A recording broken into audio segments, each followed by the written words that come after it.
And this is the third part, completion documents, very important. It's a list of all the original documents required to effect a transfer from us to you, by law. That includes the original title deed, original copy of the title deed, includes spousal affidavits for spousal consents, includes passport photos, includes identification documents and PIN certificates, includes signed transfer documents. When you do a transfer of property, there's actually a form called a transfer form containing the details and images of both parties, the details of the transaction in terms of value. And that document is given by the by the county government? No, that document has been prepared by the Ministry of Lands in a particular format. And most lawyers will have it. They will prepare it. Both parties have to sign it. In your case, it's more important that I have signed than you, because you can sign it whenever you want, but I have to sign it. We also tend to ask for certified copies of the mutation form for the property. That's the whole subdivision and the all subdivision scheme and how we produce that piece of land. So the other document we have to include in the completion documents is called the registry index map. It has to be a certified copy, or the RIM or the RIM.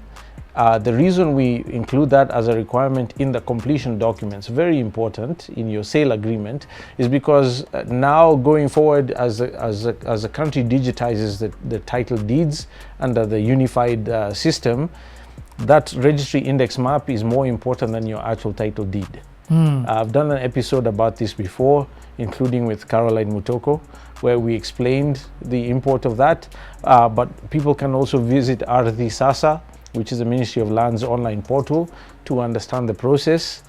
Because if they call upon you to get your title deed digitized at some point in the near future, hopefully, they will require you to bring your original title deed, your identification documents, your ID, PIN certificate, just as we do when we're buying, and the registry index map. So somebody who's hearing about RIM for the first time, what is this? So all that parcel of land known as the Republic of Kenya and its sovereign boundaries is mapped, and it's mapped by grid systems and regions and locations.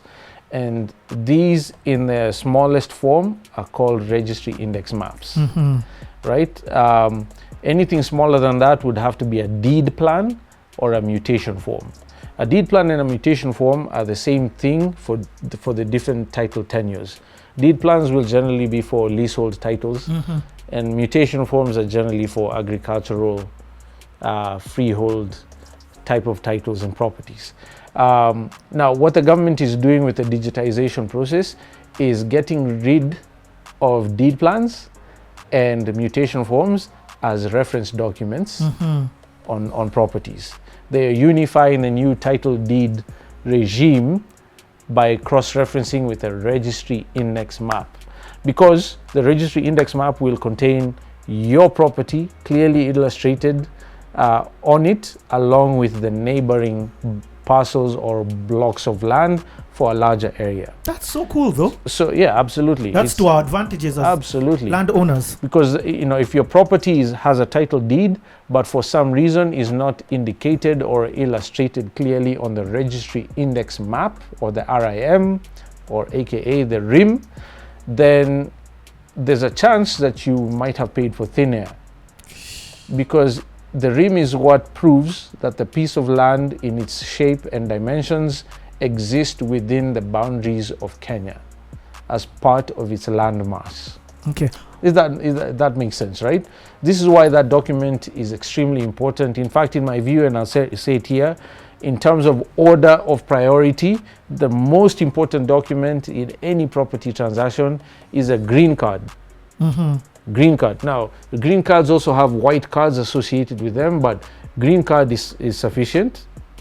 Number two, most important, is your registry index map, and then your title deed comes in third. Right? So you want to make sure that as part of your completion documents that we have to provide you, before you finish your transaction by paying us a balance or releasing your balance from escrow to us includes a registry index map. Whew. Yeah. Okay, so during a site visit, I presume that I should do as a land buyer, always go and visit your parcel of land. Yes. Do I need to ask them for this RIM? Absolutely. If they don't have the RIM, they need to get that thing sorted out before we get to the point of payments, or I walk away. It's a point of no negotiation for me. So if the property is not indicated on the registry index map they show you, or they don't have the registry index map, it could mean one of two things.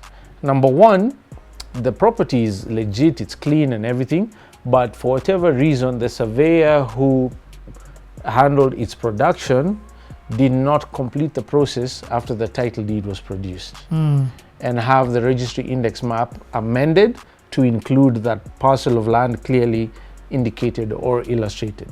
If that's the case, then you can require them to have that completed before you make payment. Right? If someone's unwilling to do that, it's not worth the risk, because you could be paying for thin air. Just because it has a title deed doesn't mean jack. And I can't stress that enough. I've talked about it.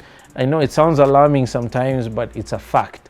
Your title deed is quite literally the most useless document in that chain of documents I just called the completion documents, because it's simply a token representing a set of documents, many of which are in the back office at the registry that you don't have access to.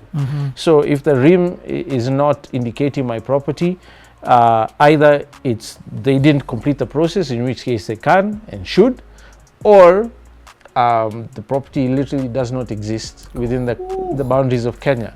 So I walk away. And it's have you simple. seen this happen? Have you seen instances where a title deed is actually useless? Absolutely. It happens all the time, all day long, every day, probably. You know, it's sad, but this is a reality. People are generally impatient around any services requiring government involvement, because the government can be slow in its service delivery.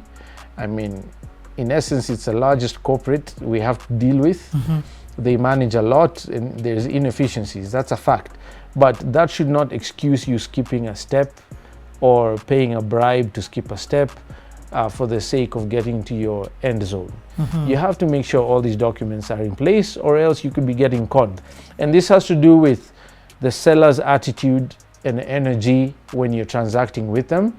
If a seller will put pressure on you to complete without some of these critical documents in place, that is unreasonable, then you just have to take a second look or walk away.